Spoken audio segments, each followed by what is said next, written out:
నమస్తే welcome to our channel Kadapa వేదికగా Telugu Desam party నిర్వహించినటువంటి మహానాడు అంగరంగ వైభవంగా దిగ్విజయంగా 3 రోజులు సాగింది.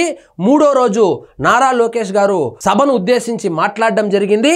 ముఖ్యంగా రెడ్ బుక్ అంటే ఏమిటో దాని నిర్వచనం కూడా చెప్పడం జరిగింది.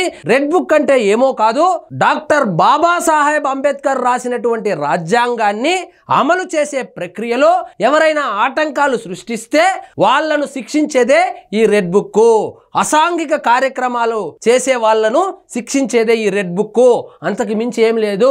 ఇది రాజకీయ కక్షలో భాగంగా పెట్టిన బుక్ కాదు, ఇది రాజ్యాంగాన్ని కాపాడడం కోసమే పెట్టడం జరిగిందని కూడా చెప్పుకొచ్చారు. రెడ్ బుక్ తో వాళ్లకు వణుకు, ఒకరికి గుండెపోటు అంటే ఎవరు? మన కొడాలి నాని. ఒకడు బాత్రూంలో కాలు జారి పడ్డాడు. బాత్రూంలో కాలు జారి పడింది ఎవరు?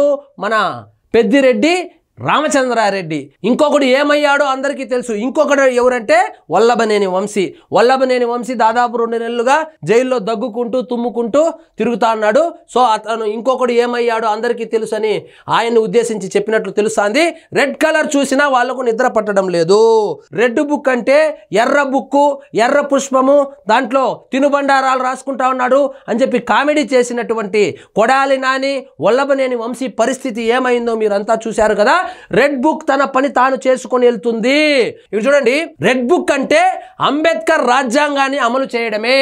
రెడ్ బుక్ అంటే ఇది రాజకీయ కక్షలకు వాడడం కాదు, అంబేద్కర్ రాజ్యాంగాన్ని అమలు చేయడానికి వాడేదే ఈ రెడ్ బుక్ అని నిర్వచనం కూడా చెప్పడం జరిగింది.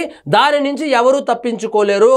సో ఒకరికైతే గుండెపోటు, ఒక ఆయన కాలు జారి పడ్డాడు, ఇంకొకడు ఏమయ్యాడో అందరికీ తెలుసని వల్లభనేని వంశీని, కొడాలి నానిని, పెద్దిరెడ్డి రామచంద్రారెడ్డిని ఉద్దేశించి కూడా చెప్పడం జరిగింది. దాని పని అది చేసుకుపోతుంది. మనం అభివృద్ధి బుక్ పై దృష్టి పెడదాము. రెడ్ బుక్ తన పని తాను చేసుకోపోతుంది. మీకు అందులో ఎటువంటి సందేహాలు అవసరం లేదు. ఒక రోజు అటు ఇటు అవుతుంది. ఆధారాలు సేకరించిన తర్వాత పక్కా ఆధారాలతోనే ఈ రెడ్ బుక్ తన పని తాను చేసుకెళ్తుంది. కాబట్టి ఓపిక పట్టండి. మీరు ఇక రెడ్ బుక్ ని పక్కన పెట్టి అభివృద్ధి బుక్ పై దృష్టి పెడదాము. రెడ్ బుక్ ఏమో తన పని తాను చేసుకుని వెళ్తుంది. మనం ఇప్పుడు అభివృద్ధి బుక్ మీద దృష్టి పెడదామని కూడా చెప్పడం జరిగింది. ప్రజల కోసం కష్టపడదాం. పద్ధతి ప్రకారం వాళ్ళ తప్పులు రుజువు చేయాలి. ఎట్లా పడితే అట్లా జగన్మోహన్ రెడ్డి లాగా నోటీసు కూడా ఇవ్వకుండా, ఎఫ్ఐఆర్ కూడా లేకుండా అరెస్టు చేయడం కాదు. ఒక పద్ధతి ప్రకారము వాళ్ళు చేసినటువంటి తప్పులను ఆధారాలతో సహా సేకరించి అప్పుడు అరెస్టు చేద్దాము. సో పక్కా పగడ్బందీగా అరెస్టు చేయాలి, కానీ ఎట్ట పడితే అట్ట రాజకీయ కక్షలో భాగంగా చేయకూడదు. ఆ విషయం రెడ్ బుక్ వదిలేయండి, మీరు అభివృద్ధి బుక్ మీద దృష్టి పెట్టండి అని చెప్పుకొచ్చారు. దానికి టైం పట్టొచ్చు, శిక్షలు మాత్రం ఖాయం. సో ఒక రోజు అటు ఇటు కావచ్చు కానీ శిక్ష పడడం మాత్రం ఖాయం. గత 5 సంవత్సరాలలో వైఎస్ఆర్సీపీ ప్రభుత్వంలో ఎవరెవరైతే అసాంఘిక కార్యక్రమాలకు పాల్పడ్డారో, ఎవరెవరైతే కుంభకోణాలు చేశారో, ఎవరెవరైతే స్కాములు చేశారో, ఎవరెవరైతే ప్రతిపక్ష నాయకులను ఇబ్బంది పెట్టారో, ప్రతిపక్ష కార్యకర్తలను ఇబ్బంది పెట్టారో వాళ్ళకందరికీ శిక్ష పడడం ఖాయం. అంతేగాని దానికి కొంచెం టైం పట్టొచ్చునేమో కానీ శిక్ష పడడం మాత్రం ఖాయమని చెప్పుకొచ్చారు. విషపు మద్యానికి 30,000 మంది బలి.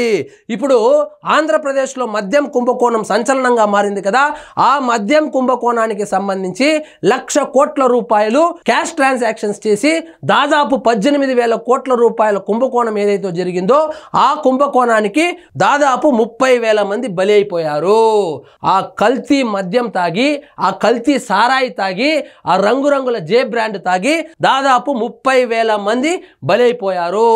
వీళ్ళు పేదల యొక్క రక్తాన్ని సూప్ లాగా, మాంసాన్ని ఫ్రై చేసుకొని 30,000 మందిని బలికొన్నారు. ఆ 30,000 మందిని బలికొని ఈ మద్యం కుంభకోణం అయితే చేశారు.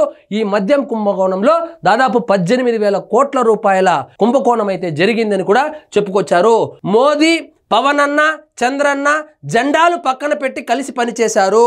2024లో జరిగినటువంటి ఎన్నికలు ఏవైతే ఉన్నాయో జెండాలు అజెండాలు అన్ని పక్కన పెట్టి ఒక దుర్మార్గుణ్ణి ఏ విధంగా, రాష్ట్రానికి పట్టిన దరిద్రాన్ని ఏ విధంగానైనా తొలగించాలనే ఉద్దేశంతో జెండాలు కూడా పక్కన పెట్టి వాళ్ళు చంద్రబాబు నాయుడు గారు, పవన్ కళ్యాణ్ గారు, నరేంద్ర మోడీ గారు పనిచేశారని కూడా చెప్పుకొచ్చారు.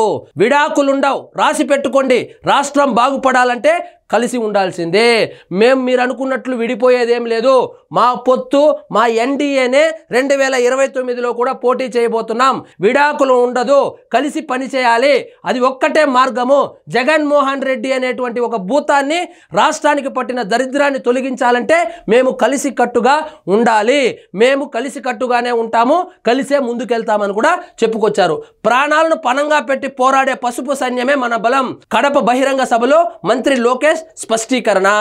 చూడండి, అంతులేని ధనదాహంతో విషం కంటే ప్రమాదమైన మద్యాన్ని ఏరులై పారించి 30,000 మంది అమాయకుల ప్రాణాలను బలికొన్నారు. 1,000 కోట్లు దాచి రాష్ట్రాన్ని ధ్వంసం చేసిపోయారు. వైసీపీ వాళ్లకు 1,000 రూపాయల పెన్షన్ పెంచడానికి 5 ఏళ్లు పడితే మేము వచ్చిన తొలి రోజు నుంచే 1,000 రూపాయలు పెంచి ఇస్తున్నాం. పేదవాళ్ళు కడుపు నిండా భోజనం చేయడం జగన్కు ఇష్టం ఉండదు, అందుకే అన్న క్యాంటీన్లు మూయించాడు. సో 30,000 మందిని పొట్టన పెట్టుకొని ఒక మద్యం కుంభకోణం చేశారు. అదేవిధంగా పేదవాడికి పట్టడనం పెడుతున్నటువంటి అన్న క్యాంటీన్లు కూడా మూసేశాడు. రాష్ట్రాన్ని విధ్వంసం అయితే చేశాడు. అదేవిధంగా 1,000 రూపాయలు పెన్షన్ పెంచడానికి 5 సంవత్సరాలు పడితే మా కూటమి ప్రభుత్వం వచ్చిన మొదటి రోజే 4,000 రూపాయలు పెన్షన్ పెంచి ఇచ్చామని కూడా చెప్పుకొచ్చారు. సో ఈ విధంగా రెడ్ బుక్ అంటే ఏమిటి, అది ఏ విధంగా పనిచేస్తుంది, సో కూటమి పార్టీలు ఏ విధంగా కలిసికట్టుగా ముందుకెళ్లాలని ఈ బహిరంగ సభలో అయితే చెప్పుకొచ్చారు. సో ఇదండి ఈరోజు మన టాపిక్. మీకు ఈ వీడియో నచ్చినట్లయితే లైక్ చేయండి, షేర్ చేయండి, ఛానల్ మాత్రం సబ్స్క్రైబ్ చేసుకోవడం మర్చిపోవద్దు.